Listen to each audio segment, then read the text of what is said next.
Bonjour, bienvenue sur ma chaîne YouTube Les Conseils d'Eva. Aujourd'hui, je vous parle d'un vrai miracle face aux piqûres d'insectes, aussi bien moustiques, guêpes et bien d'autres. Il s'agit de l'huile essentielle de lavande.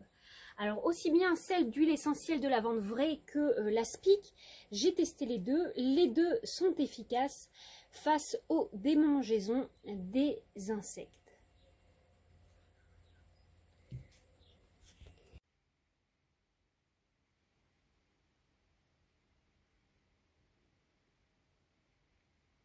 Alors tout d'abord, qu'est-ce qu'une huile essentielle? Eh bien, il s'agit de molécules aromatiques obtenues par distillation à la vapeur via un alambic des fleurs. Alors, l'huile essentielle va pénétrer la peau pour atteindre la circulation sanguine, d'où l'intérêt de bien respecter la posologie, le dosage, et surtout de faire un test en amont pour vérifier si l'on est ou pas allergique à l'huile essentielle. On met donc quelques gouttes dans le creux du coude, on attend une demi-heure, voire quelques heures, si on n'observe pas une réaction.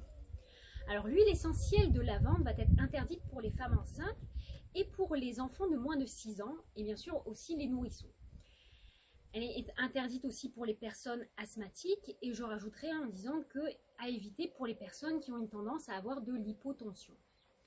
Alors, les risques en cas de surdosage de l'huile essentielle de lavande vont être des risques neurotoxiques, des risques également de baisse de tension, ça peut provoquer des allergies et des difficultés respiratoires.